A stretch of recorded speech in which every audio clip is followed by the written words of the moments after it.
Good afternoon. I'd like to welcome everyone to this week's edition of Imperial as One's Belonging series, where we explore the lived experience of individuals from Black, Asian, and minority ethnic backgrounds. And this week, I'm really happy. Every week I say this, but every week I am so happy to have the guests who I have on for that week. And this week we have Fadil Bidmos with us. And Fadil is an advanced research fellow in the Department of Infectious Diseases at Imperial College. Now, I read about Fadil a few years back because he had a profile of himself.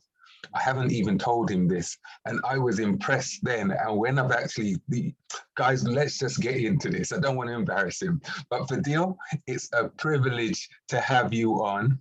I'm gonna start by having our usual question, which is regarding what was it when you were growing up which gave you your sense of identity, your sense of belonging? So for sure, I think that would have been just the family members that you're around. My dad, his brothers. I think it's something we had in those days. I'm not sure it's something that's, I mean, we all bemoan about this. There's this loss of the very tight family structure, where there's cousins and uncles and there's a large family. So we had that when I was growing up. So you had that identity. And it's interesting, actually, I see that with my kids now. And they struggle because sometimes they will say where we live anyway. There aren't many people of our skin color around, family members. So we try to make it a point of duty to at least let them see their family members when they travel out of the country and all that. So, but for me, that was where I got my sense of belonging from. So family, my father and his brothers and my brother as well. So can you give any illustrations of what it was that your family did to help you to develop who you are? What were there any things which they were either led by example, or you knew that as a member of this family, this is what we do, kind of thing?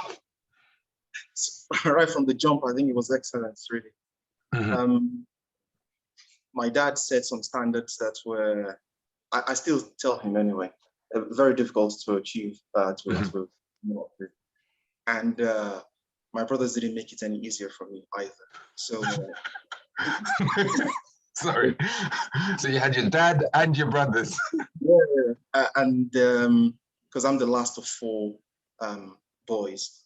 Mm-hmm. So, and the interesting thing is, I mentioned my dad and my brothers, but I guess probably the most I can say, the person with the most influence was my mom. Right. But my mom, she sacrificed having a career like my dad. My dad went on to become an academic and a professor. I'm retired now. But my mom will always say that you guys realized that I was the only female that was able to go toe-to-toe with your dad in school. Because they met in school. Right, yeah? Okay. And my dad will have to park his ego at that point and say, yep, she stressed me. Just growing around that sort of environment where you look left, right, is A's and A stars all over the place. It did make it made it very clear to me right from the jump that you have no choice but to excel. Mm-hmm. And I was lucky because I sort of thrived under that pressure. And as I was telling you on Wednesday, I mean, when the pressure was taken away, I sort of slacked a little bit. So, but it was that leading by example. There was not one person that messed about. It was work. But at the same time, we also had time to play. So Saturday evenings, I remember 4 o'clock was football time. Right. But no, there was no. So if you wanted to play football on Saturday evening, get all of your homework done, clothes washed, everything ready, bedroom clean, 4 o'clock football. So that was the incentive. But yeah, that was just the excellence and the leading by example. Everywhere I looked, it was everyone excelling. Everywhere I looked, so Mhm. people were just. So the standard was set high within the household. Your mum had that I love the way how you described it about your mum. Your dad had to park his ego because he knew that your mum was on par had she had the same opportunities. Yeah. You know, I'll tell you a quick story about that. So, and I just recently learned this. So, my mom was not in the class at the time when so she didn't start, she was transferred into the school. Right. And at that time, my dad said there was three of them, all guys that were the top of. And so when my mom joined, and the first term or something, she deposed of the third guy. So she got fourth place. Yeah. And by the next year, she came second place. And at that point, my dad was first and he was getting worried. He's coming from the next. But he was lucky. So we used to have something in those days. I'm not sure whether they still do it now. We call it double promotion. Right. Where if you score so high, you miss the next class and then you go to the top class. So that was my saving grace. He got the double promotion. So that was how we then got that separation from mom. Otherwise, yeah. So just hearing stories like that, I mean, Oh, that's there's two parts about that which I really enjoy. One, it's the longevity of their relationship.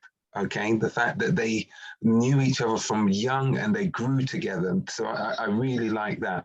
But in addition to that, that level of competition, but not competition. It was about development and developing both of them and developing their children, which they had together. Yeah. Absolutely. I mean, sometimes when my brothers are not around, so like as I told you, my first two brothers, there's a big age gap between them and the last two. And so they were like our second fathers. And when they're not around to look after our homework and stuff like that, it was always mom. I mean, even little things like when I go to the market with mom and she comes home, there's always we always check how much we spent, right? Yeah. Again, it's to do with this excellence thing. So this woman, she's 75 now, but her brain is on a different level.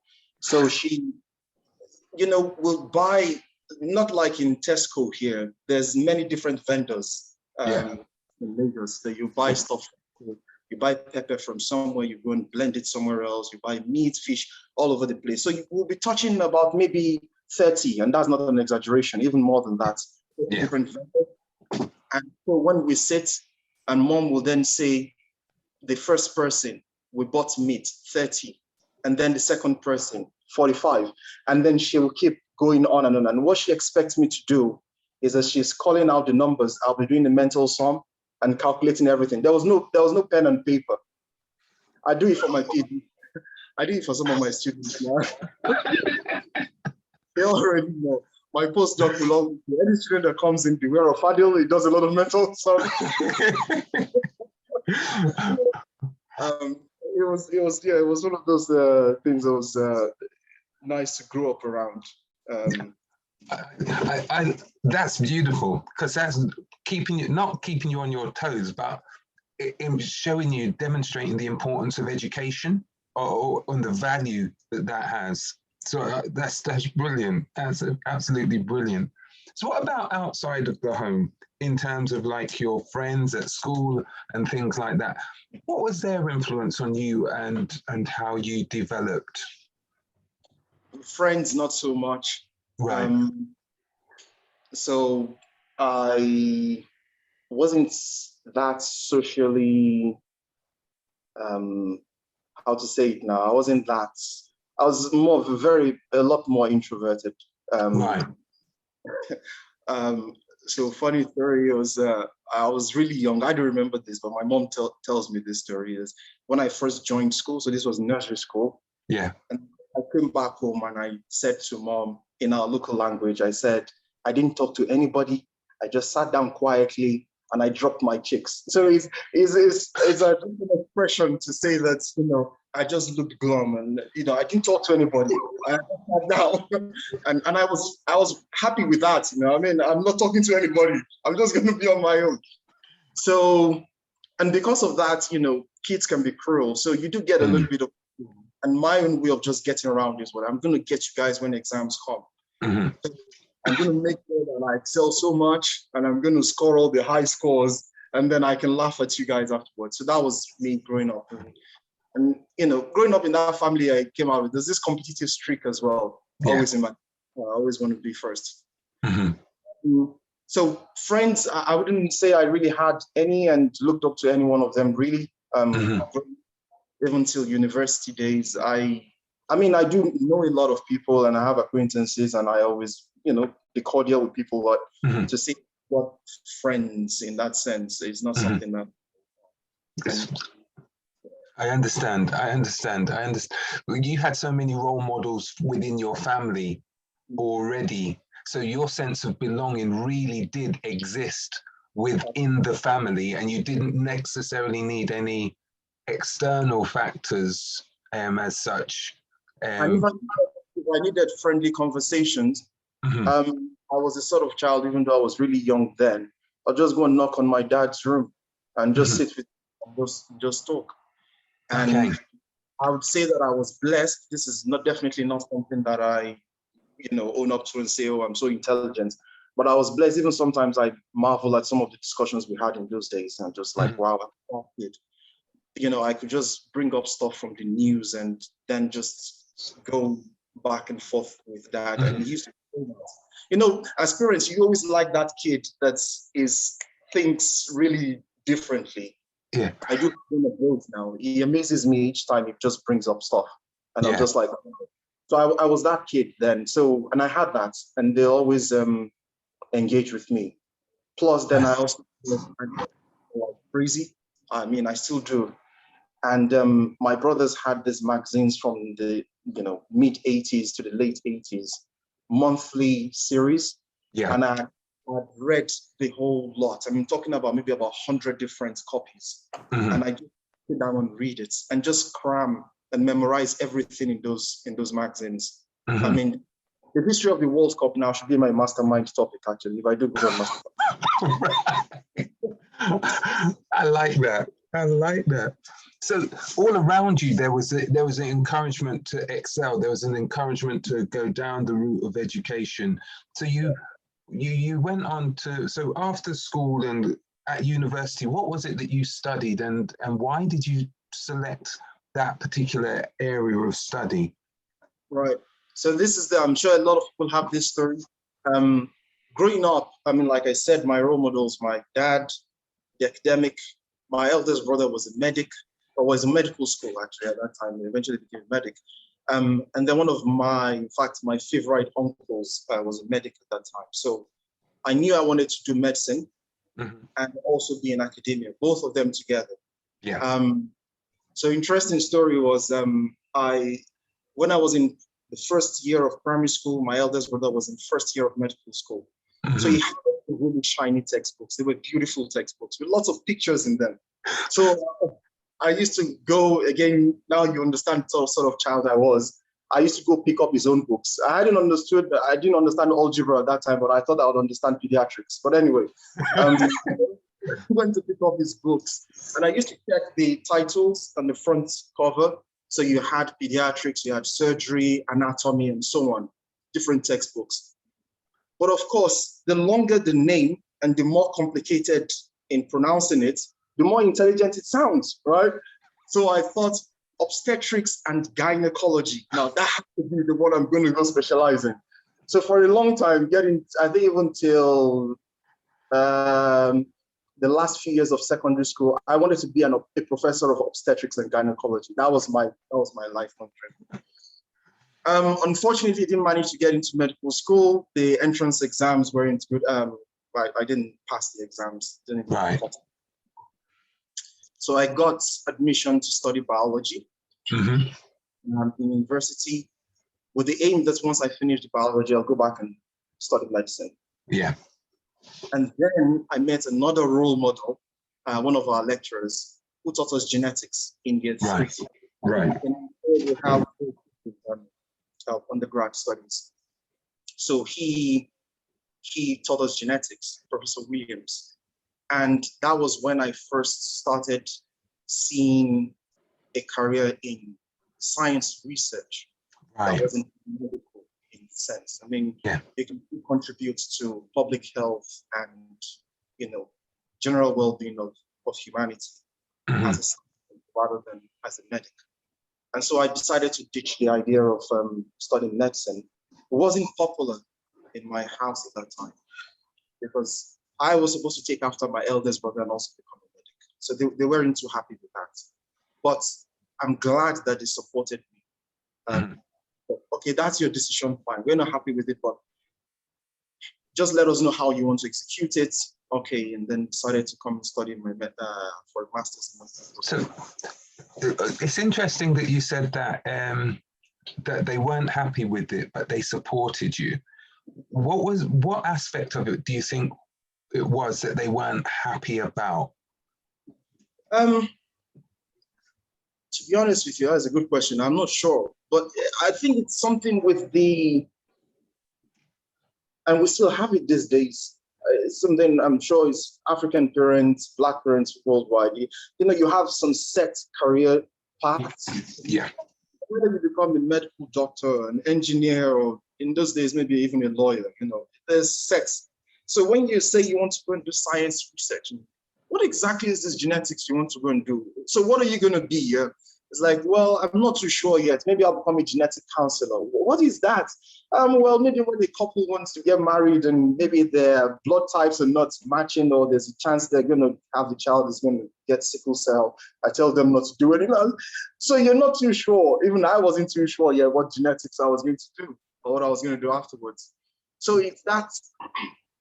I think the fact that it's not really clear. I'm not sure, to be honest. It's something I don't understand myself.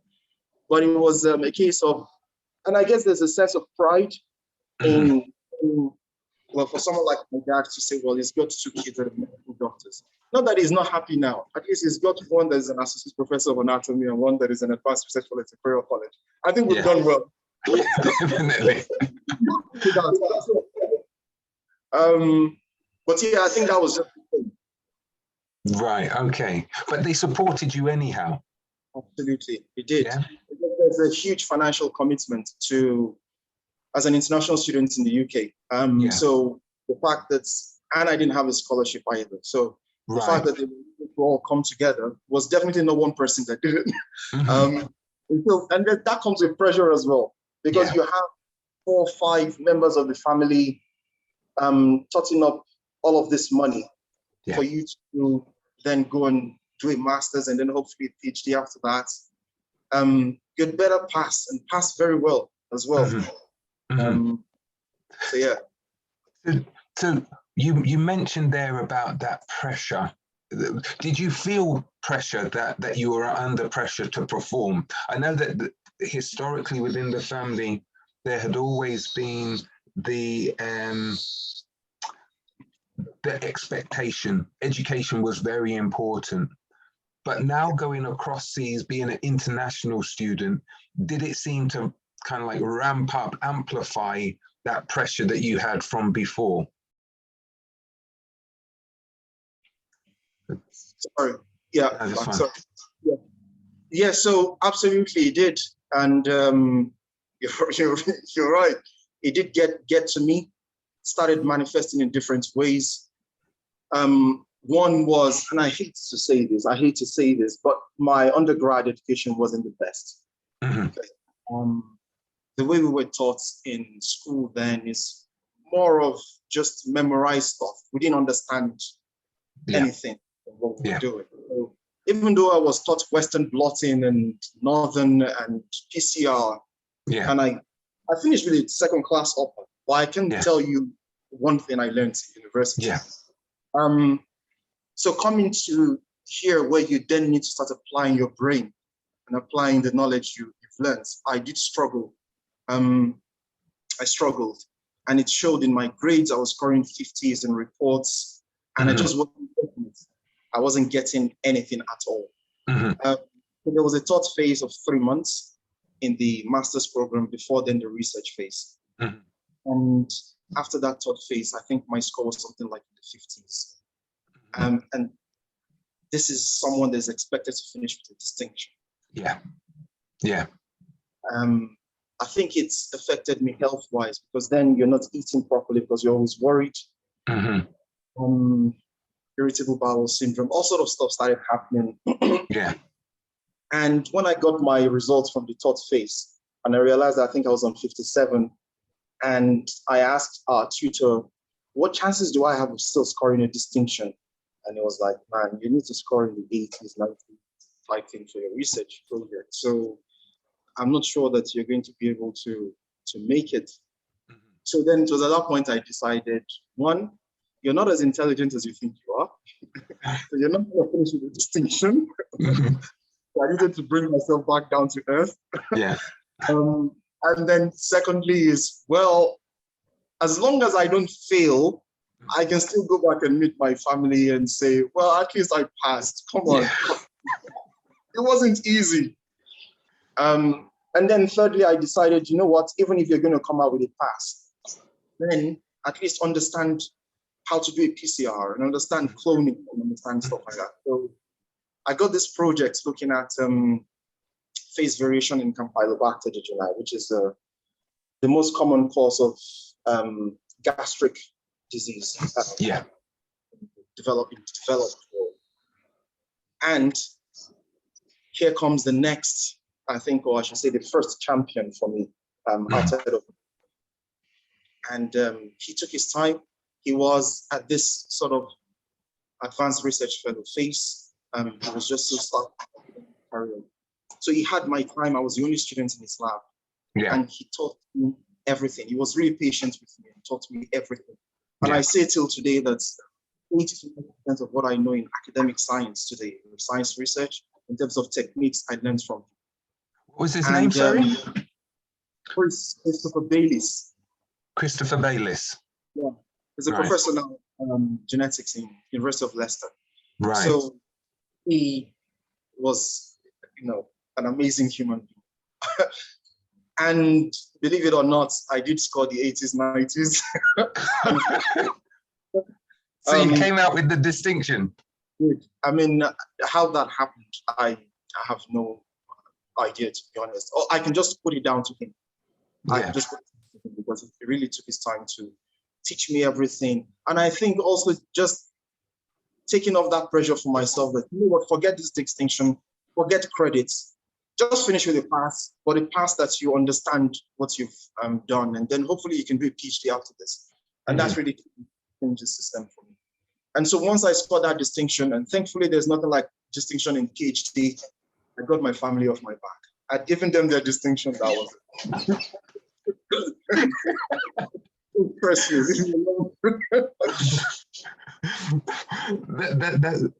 I'm not laughing. It's that kind of like that relief that you know that you've achieved, and you've demonstrated that at the highest level you were able to achieve.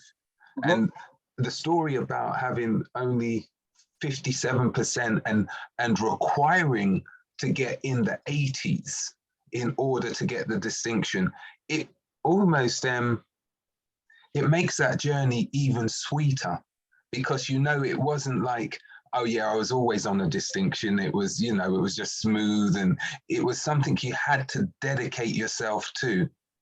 So go on, sorry. So I probably skipped a bit, but so the growing up primary school education was amazing because my brothers were always there to really put that pressure on me. Yeah. I mean, I sort of thrived under that pressure then. Okay. And as I mentioned to you before, I was always doing, I think it's something common with Nigerian, African, Black parents is you're always doing stuff that is maybe 3-4 years above your age. So you're always on the step and stone. So I was doing secondary school stuff in primary school. Now, when I got to secondary school, my brothers with the, huge age gap, they'd gone on, they'd finished university and they'd gone on with their lives. Mm-hmm. So there wasn't really anybody that was putting that pressure on me anymore. So I was just left. And then I slacked and I got really lazy. So my secondary school grades weren't good, hence I couldn't get into medical school. I'm sure if my brothers were still around, I would have got into medical school, but I didn't. Yeah. University as well, I was just sort of there, finished with second class upper degree. I should have, now thinking back now, I could easily have finished with first class, but because brothers were not there.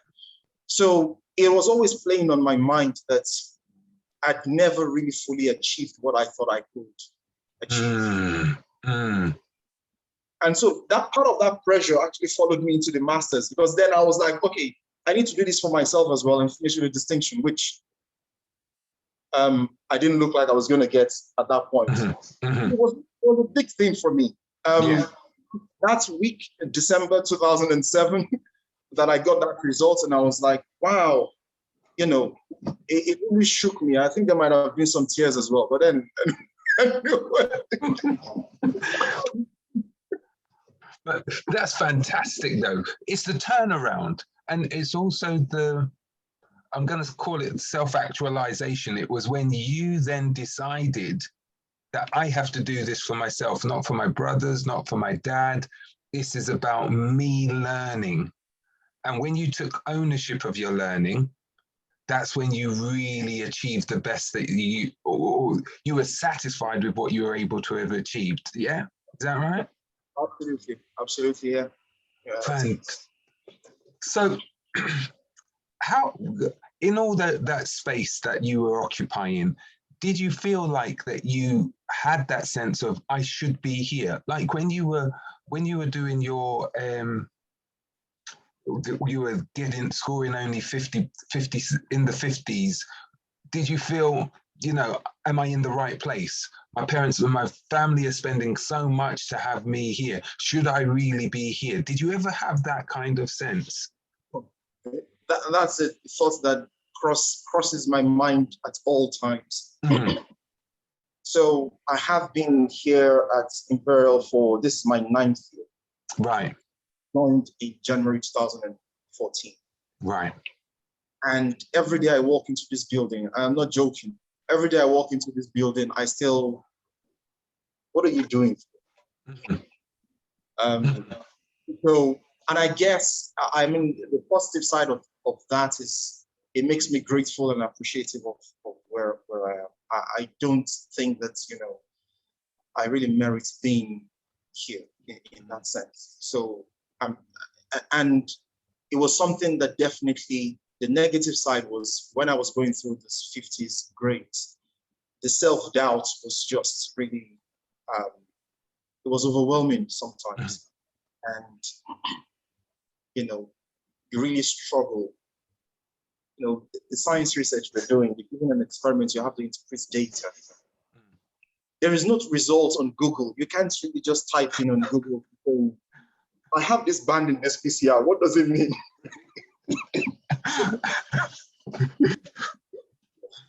I tried, but Google was not useful. And so when the brain is not in the right state, it even makes it worse. Yeah. Actually, I started with 68. The first assessment was 68. And I was feeling sad because I was like, I'm better than 68. And I remember the tutor looking at me like, oh, okay. You really think you're better? We'll get you soon. And they did get me. And then it started dropping 68 down to 64, then to 60. And then the fourth assessment was 50, was QPCR, which is why I still do QPCR till today. QPCR assessment. And then we did some, what do you call it now? Epigenetics and, digestion. And yeah, got 50s in those. It was really bad. So when your brain was not in the right frame of mind, my scores were just getting worse.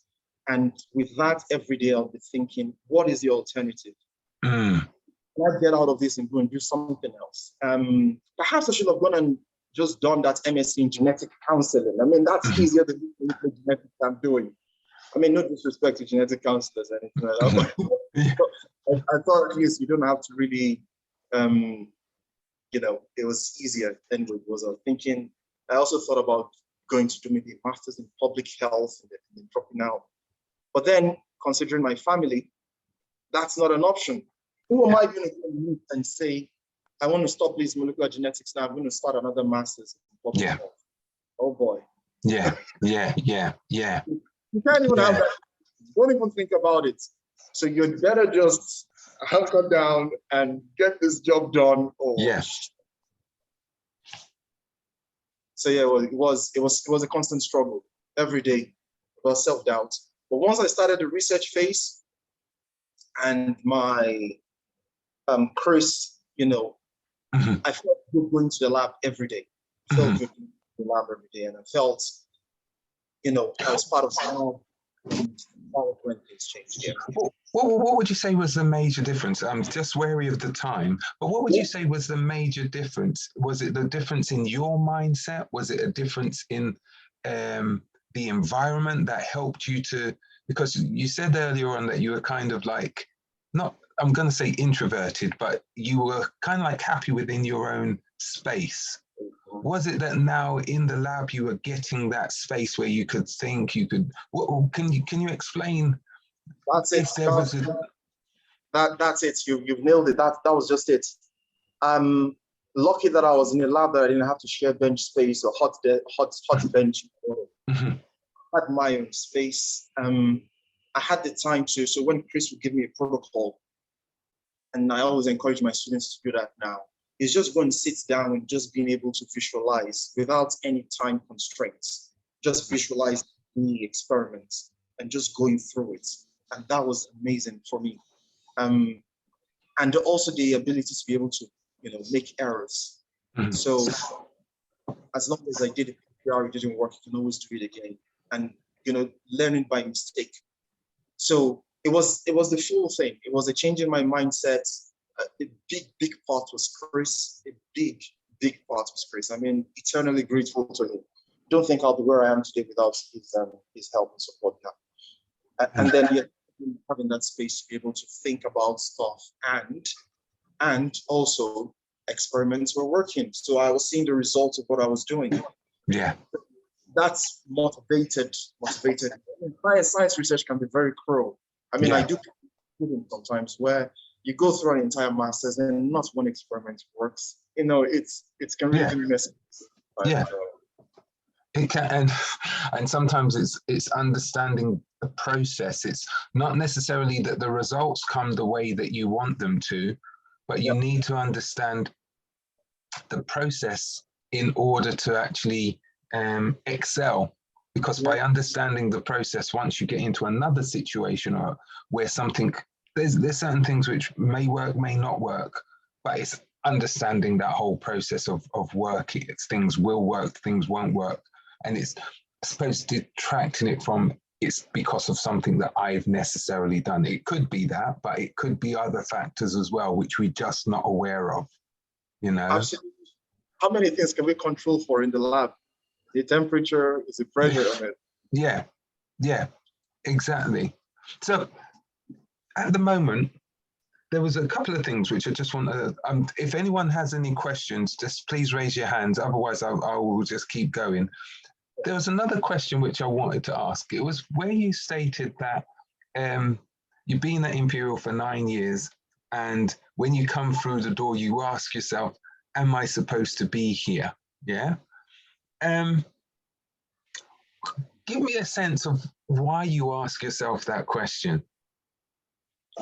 Okay. I'll give you the simple answer. Okay. The simple one is my early years and upbringing was, we lived on very modest needs. I mean, life was tough. Yeah. And obviously, as I said, my dad was working in university, but they were earning peanut salary. Peanuts. So kids from my background are not supposed to make it to this sort of level. So you're not supposed to. Explain why you say they're not supposed to. What do you mean? I'm going to probe you on this. The whole system is against you right from the get-go. You don't get to go to the really good schools. And then from there, the people around you are not, the best company. They're people of similar ill, and even though they've got really solid brains, perhaps even brighter than those from more affluent backgrounds, but they just don't get the opportunity to excel. And there's just so many other different issues. All right, so the common thing in Nigeria growing up is the lack of electricity. It's still a problem now. Anyway, it's probably so as a kid growing up, then you've got a homework to do. You don't get home till maybe about 5, 6 o'clock, and there's no electricity to do your work. Your uniform is dirty, to wash it and then iron it and stuff like that. There's a lot of stuff that is stressing your brain, and so it almost prevents you from achieving that full potential. And even just things like being able to afford, like I said, to go to a good school where you can get a good grade and then come out and then be able to travel out to continue what you want to do. I mean, we just look around even in our society here in the UK, in the Black community. It's just one of those problems we have. So that's just the way it is. And just looking back, although we were pretty ambitious, and by no, that was our dad just kept pushing us really. And then I was lucky, and my brothers, despite the fact that dad was not really able. My eldest brother, medic, used to do calligraphy to get himself through medical school. That's how he used to pay stuff. And then the other one used to do tutorials for people, teaching management information systems. So that was how they supplemented income during university and paid for their own fees. And so I was lucky that they were there, and we're going to make it no matter what. We're going to make it no matter what. So, and just looking back and just being really grateful to God, and like, okay, thank God we made it. A lot of the people that we know growing up together didn't get to this level. So I always have to check myself again. I'm walking into the St. Mary's campus. It's crazy. I still can't believe it. And it's 9 years. I understand where you're coming from, in that how can someone from my background now be walking in and working in an institution which is ranked up in the top 10 within the world universities. I mean, look at the last ref. Yeah. We just emails. Imperial College is #1 research. I mean, this is this kind of stuff dreams are made of. I mean, when I do think about the first 10 years of my life, where we were living and where I am today, it's a Cinderella type of stuff. I'm going to ask you, I haven't seen any questions from the audience. I don't know if anybody wants to ask, but I've got another one which I wouldn't mind asking. Where do you see, I know your dad was a professor and your brother is an associate professor. So there's a common word which seems to be coming out. Right? So Stop with the pressure, Wayne. Stop with the pressure.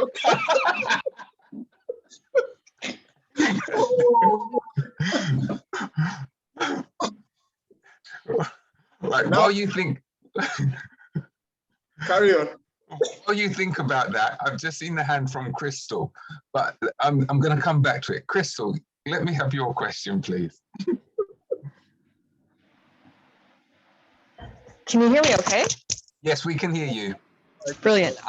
Thanks, Fadil. This has been fantastic. I have a question though, just about what you just said, which, there's this kind of shock that you have about your Cinderella story.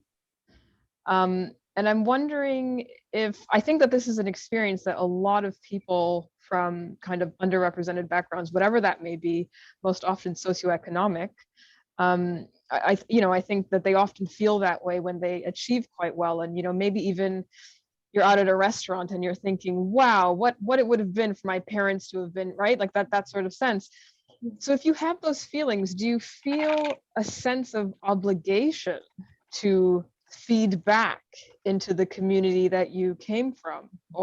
And if so, I mean, how do you resolve that? Absolutely, absolutely, Crystal. Thanks for that. Yes, that's there is that. I don't want to call it a burden, but yes, it's something that I carry with me.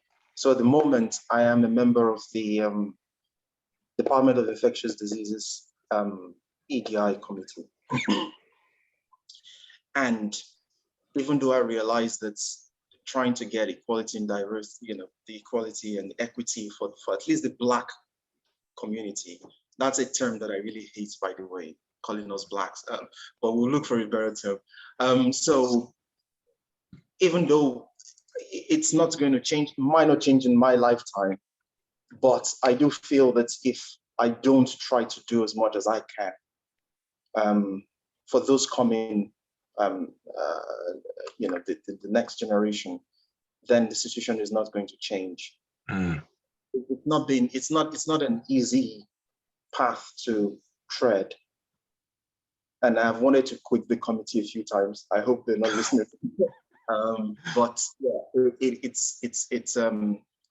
just have to. Myself and Julia, I'm not sure if she's on this call. So that's something that we keep trying to encourage each other. We need to do this for those coming behind us. And then when you get emails, I got an email just before the pandemic from a student, a Black female student from UCL, and she emailed me and said, I was so glad to see a Black face on Imperial College website. Please, can I work in your lab?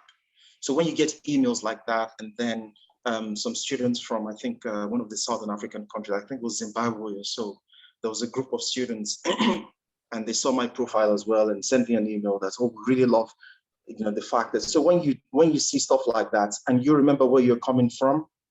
And also I was saying to Wayne just before we started this, that, when I joined Imperial and I saw his profile, I was happy that at least, okay, there's somebody that I can look up to. We always want to see someone that is excelling and be like, oh, okay, this is someone that's Imperial. So it is possible.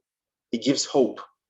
And so even though academia can come with its problems, it's one of those things that also drives me and keeps me to want to keep going in academia, just so that those coming behind can also have someone they can look up to. So that is one way. And then the financial side of things. Yes, there's a lot of Black kids that really, really struggling. And that's something that I'm really trying to key into. I guess eventually one day I'm going to start a charity or something, but yeah, just do the little bit I can do. Fadil, it's been fantastic. It's been, I've been looking through and I've just been thinking about what you've been saying. Crystal, thank you for your question as well. It's never easy. I think all of us have to recognize from the demographics which we're coming from, it's not easy. And it's always good to have people who, I love the idea of you being a role model, and not just being a role model, but being there to help others, okay? There was that question, which I know you're trying to dodge, but I'm not going to go back. I'm not going to. You know what? So when I was getting all these silly scores that I was getting in primary school, which I shouldn't have. If I was wise enough, I wouldn't have discouraged those scores. So, and then always going around and telling my family and everybody that cared to listen, I'm going to be a professor of obstetrics and gynecology. Then my nickname growing up, even till now, which I really enjoy, it's just my dad that calls me that now, and one of my brothers, it's Prof. That was a nickname. So I had to shed that nickname when I was getting my 50s. Like, you're no prof, man. You're no prof. You're just a regular guy, a regular IQ. You better just come back down to it. So, well, yes, I will put it into existence next. That's right. We're going to speak it into existence for you, right? All right. Watch this space then. Watch this space. I'll keep going. And what we just need, the thing which I've really loved about the conversation is about how people have championed you throughout. Yeah. And so what we need to do is to try and help find those champions to get you to where you want to be as a professor. Yeah, we only have, as you know, at Imperial, we don't have very many Black professors, and that's something that needs to change. So why not you? Why not me? Yeah, let's do what we can do. Yeah, and be a network together. So I'm going to ask just one final question. All right. All right, one final question, and that is, what advice would you have given to your younger self? What advice would you have told them that you think would have helped them as they've navigated the spaces which you're existing in? Oh, Sunday, you've done it again. Go on. All right, there's one final question after mine. Wow. Maybe we should take that question first, because this one you just asked me. Sunday. Thinking. Wayne, sorry, it's not actually a question. I'm just getting very, very excited about this young man here. I don't know where you found him from, but a story is like, I'm dreaming of my story. I mean, there's one thing. I mean, I come from Nigeria. You know, one thing that's always said to us all the time, that it is not the person that starts a race that wins. It is the one that finish. Paddy started your race, even though you have obstacles, you have things in your way, you continue, you persist, and you finish. And I can tell you, you will become a professor before you retire at Imperial College. If you continue to go like this, you will definitely become a professor. And as Wayne said, yes, there's no question about it. We need more Black professors at Imperial. I think it's about 3 of them at the moment. We're going to get some more. We're going to get some more. So just keep going, keep working. And we have a lot of initiative this summer. I'm sure Wayne is probably going to talk about it later, where we're trying to encourage young Black students, undergraduate, to stay in research and academia. Your story is going to be fantastic. You're coming back in June and in July. You need to tell other people your story, because I can only see 12 people on this platform now. There's going to be hundreds of students sitting in a room, and you have to tell them this story. This is beautiful, wonderful. I have no question. Well done. Thank you very much. Thank you very much. Thank you, Sunday. Wait, I didn't know this was what you were going into. I was very happy just sitting in my cubicle and not. Thank you so much. That's so nice to hear. You're welcome. You're welcome. To the advice. Well, just keep going, I think, is what I would have told my younger self. Just keep going, and you'll be okay. I mean, it's the same advice that I got from my brothers when we were all in that small room growing up, and just looking all around. And I still said this to one of my elder brothers when I saw him about 6-7 months ago. And I said, can you believe where we are at today now? And they used to say then, just looking all around, when there is no electricity, there's mosquitoes all over the place, there is no water, and we're waiting for rain to fall so that we can catch some rain. And they used to just say, guys, don't worry. That's referring to myself and my immediate younger elder. Don't worry, we're going to be good. We're going to be good. The first is going to become a medical doctor. I'm also going to do big things, and we're going to be good. Wow. So that advice is what it's through adversity that we gain strength. Yeah, sometimes we don't honestly know where we're getting the strength from, but we get our strength. And your story it's been phenomenal. All right, it's been absolutely brilliant. It's a lived experience, and as I said, we are here. There's what I'd like. I know that Crystal's on, and she's very much involved with the Black Postdoctoral Network and early career researchers. We need to have a mass of individuals working together, providing that support network to propel propel you to places where we want you to be. Sarah, come on in then. Come on, Sarah. I'm getting the advert in. So you're talking about the Black Postdoctoral Network. So we've got a symposium on the 10th of June, and it's a great way we're showcasing the Black researchers that we have at Imperial. So I'm making sure that Fadil is signed up to either give a talk or a poster presentation at that.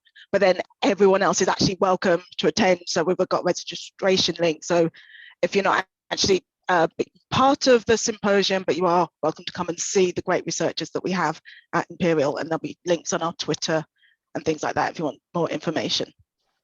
All right. Fantastic. Fantastic. See, Fadil, this all happened just because you said, yeah, I'll come on to the belonging. You thought you were just coming to talk to me. But it's a big time setup.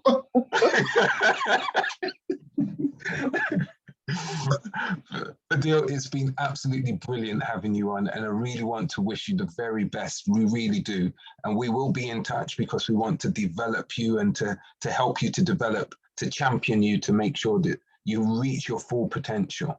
Okay?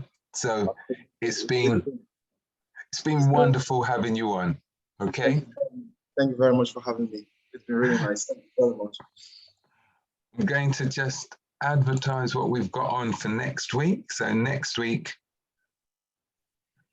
is it Sharon? Yeah.